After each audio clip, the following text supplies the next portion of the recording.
saya lalui kayak begitu. Rungokno, mangsamu dadi pemain bal iki apa penak.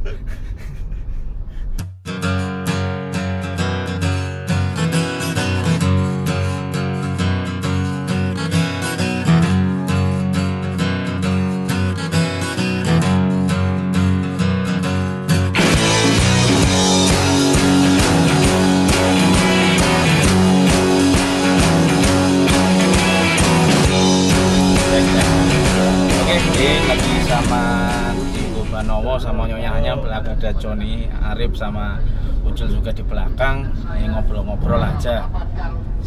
Yang pertama dan utama saya harus bilang selamat sama Diego Banowo ini. Ya, kemarin musim lalu berhasil mengantarkan Persita ke promosi ke Liga 1 dan sekarang rezekinya berada di Lamongan. Persela Lamongan, jadi selamat ya Ko. Ya, terima kasih. Ya, jadi awal yang baik setelah mengantarkan Persita Liga 1, habis itu alhamdulillah nikah. Akhirnya nikah juga kan gitu ya. Akhirnya nikah juga. Dengaran biasa nih orang. Terus, tapi kan yang saya kenal kamu sudah lama, sudah mungkin hampir 1 dekade ya. Hampir 1 dekade. Jadi perjuangannya Diego itu enggak semata-mata kayak Indomie langsung jadi instan kan gitu. Banyak sekali apa istilahnya nek wong Jawa iki lara lopo niki akeh banget. Lara lopone akeh banget. Lah critakno Go, maksudnya dari kamu ini berprosesnya seperti apa, terus kemudian siapa saja yang membentuk karirmu, terutama kan yang membentuk itu sebetulnya banyaknya itu adalah faktor tantangan, banyak kok teman-teman musing misalkan dulu entah ya karena apa, faktor cedera, faktor males, faktor luck juga ya, faktor rezeki juga ya ceritakno tak karo nyetir. Ya, terima kasih sebelumnya sudah diundang di acaranya Pak Rio. Acara apa acara ngobrol-ngobrol sama Pak Rio. Ya, kalau bisa dibilang perjalanan karir saya tidak terlalu mulus juga awalnya. Ya, junior mulus lah. Ya lumayan apa ya? Lumayan remuk. Lumayan berat. Sudah dari SMA harus keluar kota, merantau berkarir di luar. Terus sempat balik ke Solo juga, ikut Persis Solo juga 2 musim. Umur piro kowe? Umur 20-an, umur 19 itu pas balik ke Persis Solo itu. Terus 2 musim di Solo, pas pada saat umur 21 pada tahun 2012 sempat itu yang hampir mematikan karir. Ya, mematikan karir lah ibaratnya, tamat karirnya. Dan semua orang yang kenal saya sudah memprediksi kalau pada saat itu karir saya selesai di situ. Kok iki cedera apa ya diceritake mematikan karir iki apa? Karena kan cedera lutut yang cukup parah. Ya parah nek kae ora cukup neh. ACL putus.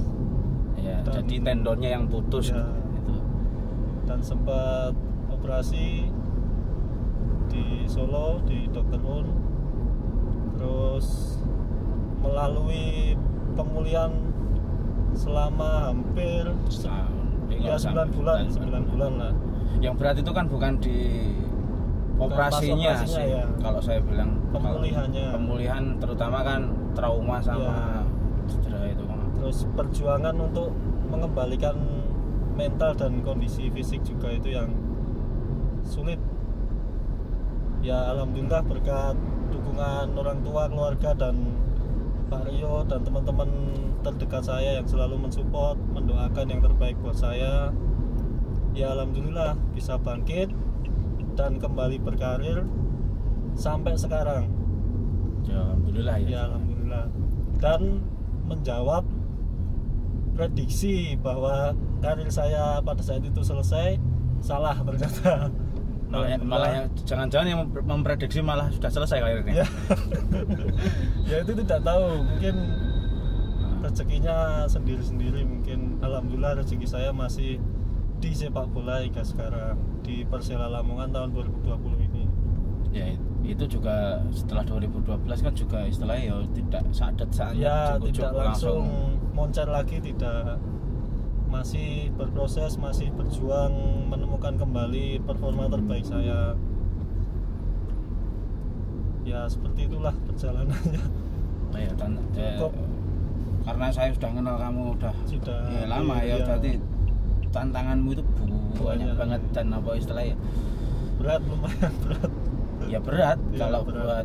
buat jadi ada beberapa orang itu harus juga ya gimana ya, bener katanya misalnya orang tua atau siapapun yang orang bijak itu, kalau orang banyak tantangannya itu kalau bisa ngatasi ya wes nanti insya Allah juga akan moncer juga ya, gitu loh. Jadi ya apa senengnya mudah-mudahan nanti tetap apa namanya, tetap rendah hati, jangan rendah diri nih, apa pesan Tuhan itu ya.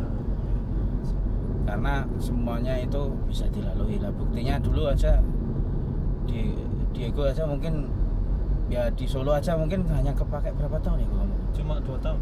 2 musim berarti? Iya 2 musim.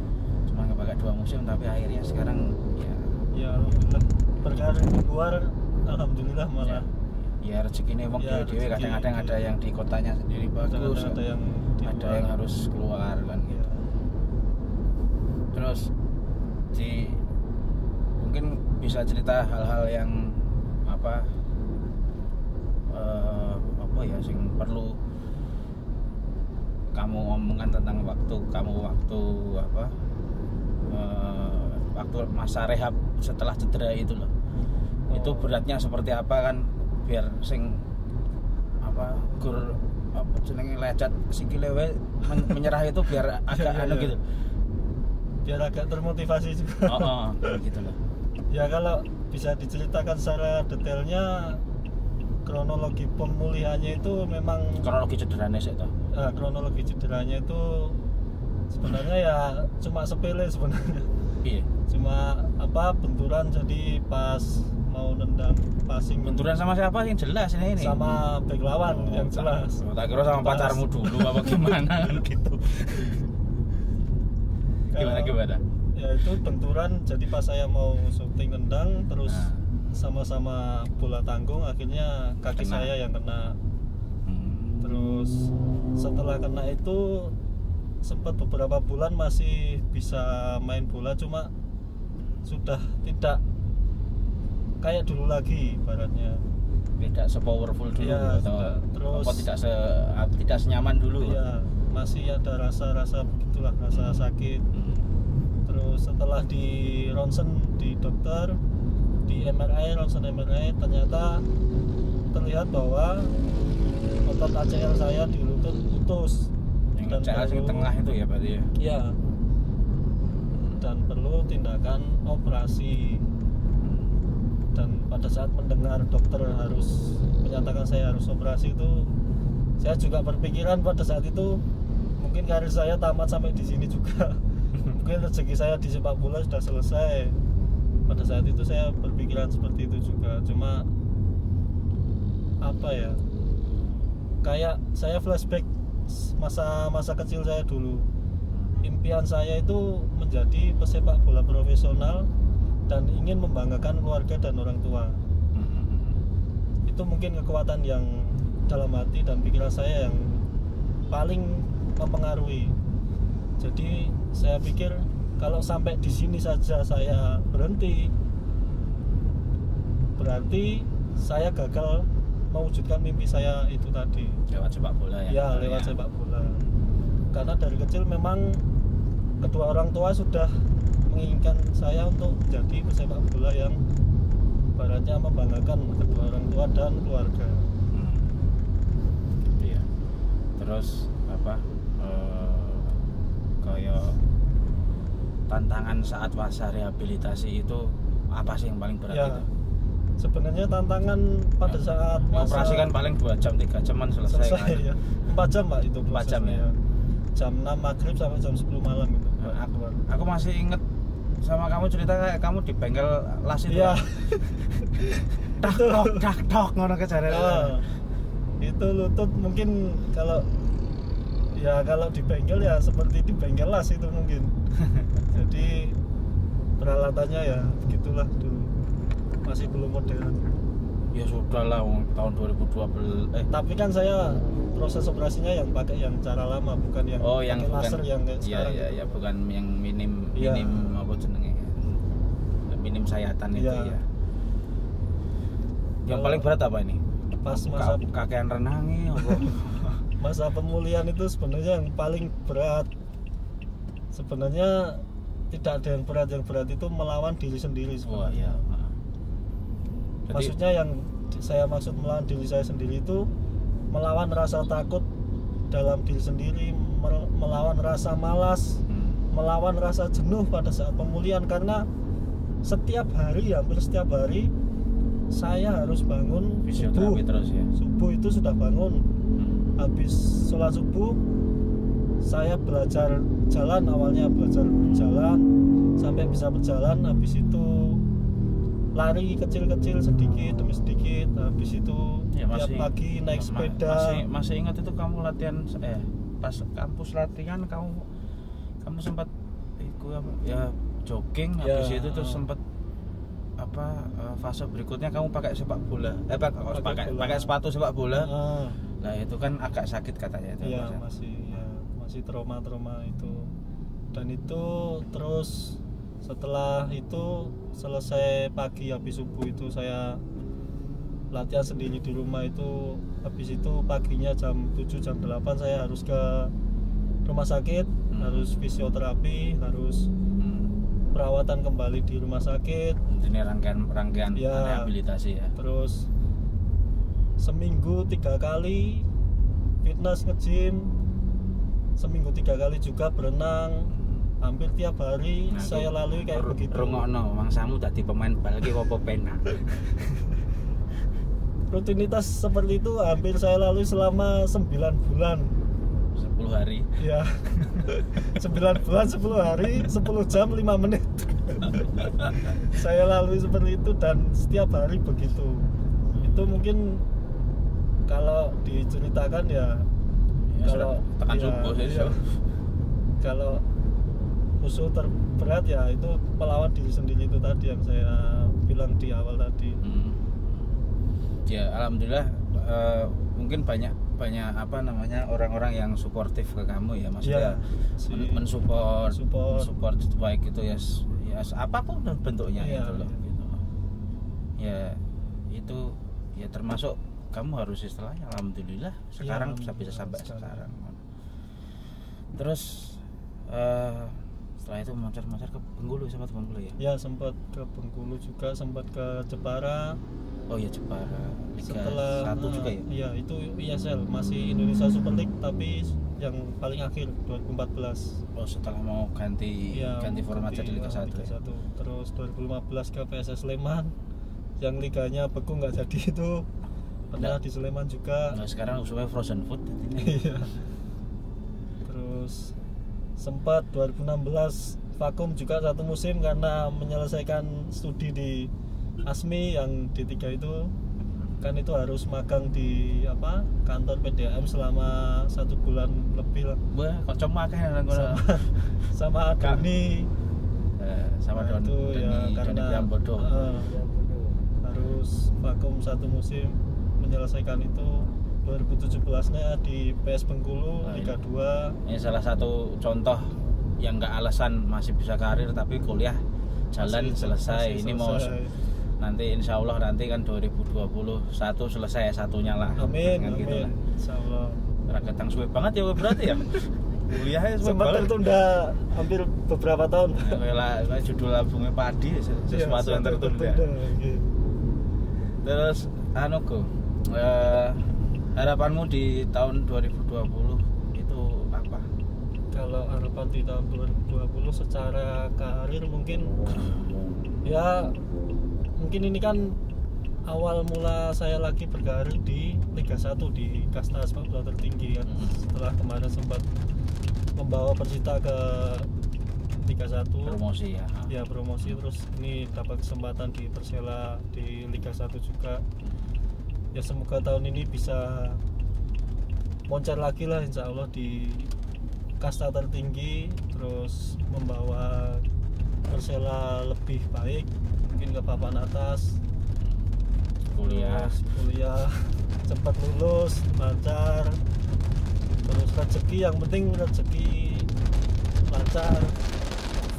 Terus kalau di kehidupan pribadi ya pengennya semoga tahun ini saya sama istri cepat diberi momongan. Amin. Karena kemarin 2 bulan yang lalu kan habis nikah, ya semoga cepat diberi momongan. Langsung ya, bulan madunya di Saudi Arabia. Alhamdulillah ya. Honeymoonnya umroh. Ya umroh. Alhamdulillah. Saya malah belum pernah ke sana. Udah nyusul Pak. Hah?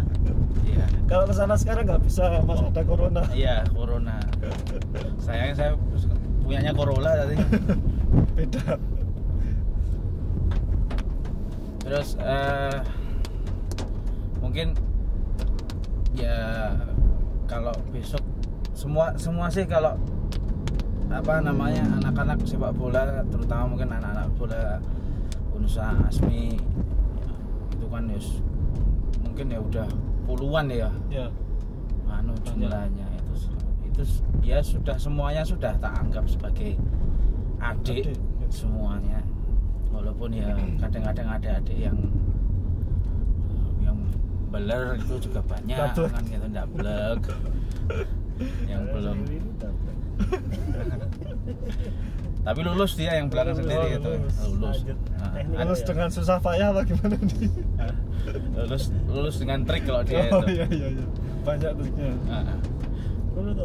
Lulus biar lulus wong saat nggarap skripsi ndek nggarepe ning kantorku. Tadi dosennya iki apa jenenge? Segan sama dia tadinya. Anggo trik dia. Ya makanya banyak sekali, semuanya itu sudah tak anggap sebagai apa namanya adik. Semuanya itu sudah tak anggap sebagai keluarga, karena ya sepak bola itu salah satu dunia saya juga. Rakyat aku ya rasa bal-balan aslinya ya. Tapi kan memang dari dulu memang berkutatnya itu di sepak bola. Ya yang itu apa jenenge itu, jadi saya juga akhirnya di sepak bola saya punya banyak saudara akhirnya. Banyak saudara, banyak pengalaman, jadi keluarga. Terus harapannya mau wis ya berarti ya. Wis udah. Lah apa nek sing diomongke? Apa? Lah kok pengen ngomong apa? Harapannya nggo kampus apa wis sana? Ya kalau buat kampus Bumi Bengawan Unsa Asmi ya semoga semakin jaya, karena saya salah satu alumnus dari sana juga. Saya kuliah urung alumnus. Oh iya. Masih proses. Kan dari D3 kan kayak S1 kan. S1 ya. Semoga semakin jaya, terus semakin maju dan menjadi salah satu universitas yang terbaik di Surakarta. Jadi ya semuanya kamu, terutama kamu semuanya, adik-adikku yang di sepak bola itu semuanya tak doakin. Ya semuanya besok entah di karir, entah di kehidupan setelah karir, semuanya itu apa namanya lancar, sehat semuanya. Dan jangan lupa kalau pamane pas berdoa itu semoga saya itu menjadi orang yang beruntung, karena beruntung itu kadang-kadang orang lupa nyuwun sama Gusti Allah itu untuk saya jadi orang beruntung. Kadang-kadang kabeh kalah karo kalah karo jeneng bejo. Orang bagus, orang berkeahlian khusus pun kalah sama orang beruntung. Nah iya kan bejo. Karena karena kalau sudah ya nasibnya beruntung itu diberikan jalan untuk beruntung itu ya kamu datang di situ saat yang cepat misalkan diunggah ke saat yang cepat terus ya itulah berdoa itu kemudian ya mulai kamu umur berapa lagi? Sekarang ya 28 29 ya tahunnya 28 29 ya pesan saya loh mulai menyiapkan nanti setelah masa ya siapkan ya gampang nanti kan di investasi apa ya, gitu sambil kan. jalan Yang penting orang MLM gitu. Jadi karena tantangan terbesar itu biasanya setelah karirnya selesai nggak tahu mau ngapain, nah itu jadi apa namanya ada istilah psikologi sih sebetulnya gitu, ada yang namanya post power syndrome. Jadi kamu kan belum punya power kan, ya. Nah punya power lah, namanya post power syndrome itu post itu kan setelah berkuasa, post power syndrome lah. Kalau sudah tidak berkuasa, misalkan ya entah itu pegawai, pejabat, sepak bola, kalau sudah lepas itu biasanya orangnya bingung. Nah itu maka dari itu harus siap-siap. Ya. Sama seperti saya kan tidak selamanya juga itu saya jadi rektor. Ya. Nah rektor itu kan cuman jabatan sementara atau sama kamu ke sepak bola itu kan juga sebagai sementara lah, makanya itu ada masanya ya. kayak siapa Daru itu kan juga ya. Akhirnya sekarang jadi kepala desa. Ya semuanya kan biar komen adik-adikku biar semua moncer, semua amin. Lancar, semua sehat dan semuanya beruntung. Amin. Kan gitu. Selama sing dilakoni ya sing bener kan ya. Gitu lah. Gitu. Oke. Enak tambahan ora iki? Sudah apa? Ya ini aja pesan sama adik-adik yang sekarang sedang berjuang khususnya di lingkungan kampus Unsa Asmi.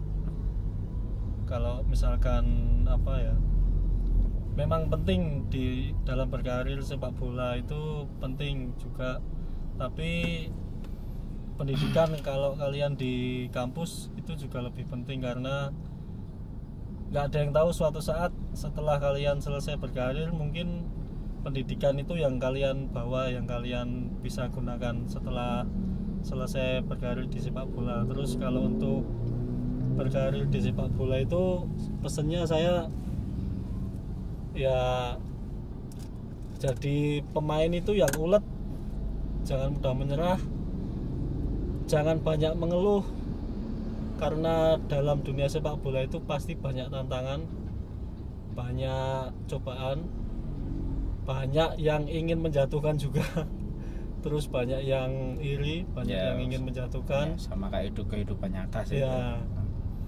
Jadi sebenarnya seperti di kehidupan nyata yang seperti Pak Rio tadi bilang, jadi pribadi yang ulet, jangan mudah menyerah, jangan suka mengeluh, kerja keras, insya Allah mimpi yang kalian cita-citakan akan terwujud seperti yang sedikit banyak mimpi saya yang sudah saya wujudkan sekarang.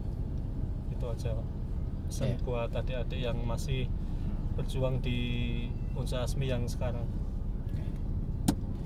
Ya sebetulnya saya mau nambahin kalau masalah itu kadang-kadang itu ya entah teman-temanmu, adik-adikmu angkatan itu kadang-kadang itu istilahnya terpenjara akan yang namanya golek duit. Oh iya. Nah, uang itu penting. Uang itu penting.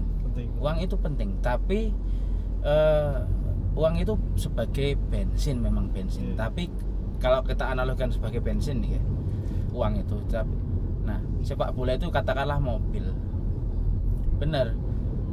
Tapi kamu kan nggak beli mobil untuk cari bensin kan? Iya.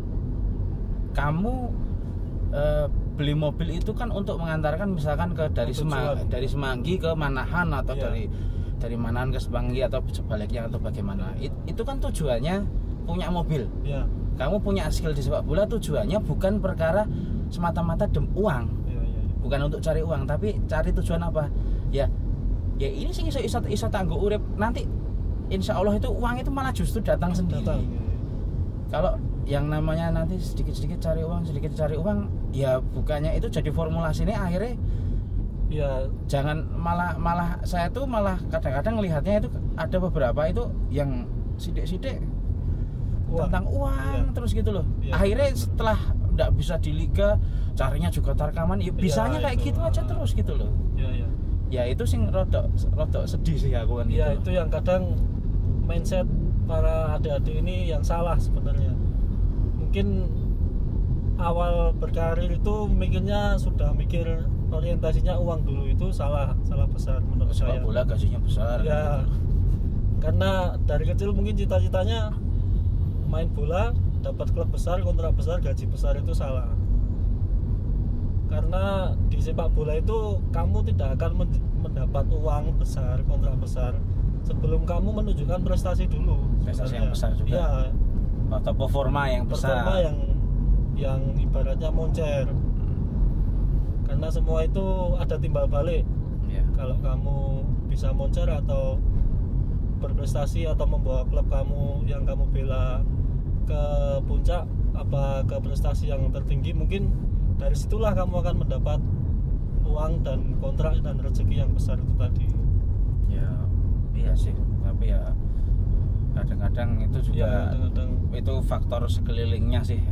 Saya maaf ya, maksudnya beberapa itu kan juga dari dulu itu ada, bukan hanya di sepak bola sih, ada pemperasaan saya itu layak, itu waduh apa ya, saya itu layak, Diego itu tidak layak, itu loh, saya itu layak, saya yang lebih layak kan gitu. Itu apa ya, itu namanya kalau bahasa Inggris itu self entitlement. Jadi saya itu layak punya kayak gini loh. Yang menilai kamu layak atau bukan itu bukan kamu, tapi orang publik yang membuktikan itu, bukan masalah. Jadi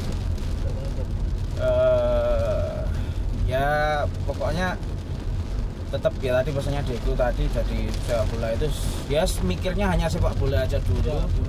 Masalah apa namanya, uang itu atau bensin itu kan hanya untuk membantu. Tapi kalau mobilmu itu nggak diperbaiki, analoginya mobil tadi nggak diperbaiki dulu, tujuannya nggak jelas, ya nggak sampai gitu loh, malah nge-grab gue malah. Atau ya kan buat ojol nanti malahan kayak gitu. Orang rasanya gue loh cuan. Orang rasanya gue loh. Nggak, maksudnya kan gitu loh. Akhirnya kalau mobil itu hanya untuk cari bensin ya gitu. Kita harus punya tujuan hidup. Kita hidup analogi mobil itu jangan cari bensin, tapi tujuannya apa dulu. Nah, setelah itu bensin itu baru akan datang dengan sendirinya kalau sudah layak. Nah, layak itu standarisasinya bukan diri sendiri, tapi standarisasi umum. Closing statement bintang. Ya closing statement ya apa ngono kayak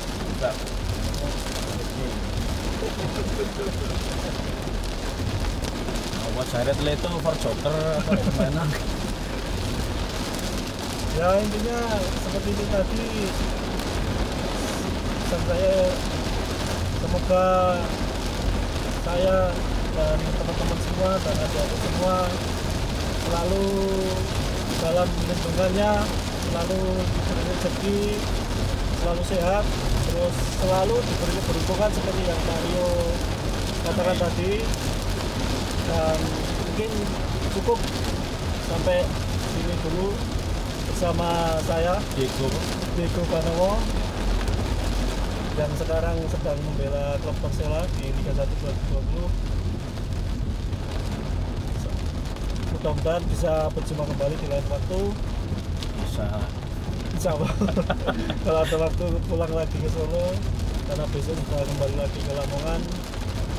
Ya, tutup. Assalamualaikum warahmatullahi wabarakatuh. Waalaikumsalam. Itu tadi ngobrol-ngobrol singkat tapi ternyata ya mungkin cukup lama, mungkin 20 menit 30 menit ini. Ya mudah-mudahan ada yang bisa buat positif, yang bisa dipakai ya silahkan dipakai, yang nggak bisa dipakai ya dianggap aja ini kita hanya ngobrol-ngobrol aja. Oke, sampai jumpa di lain waktu. See you. It's all over.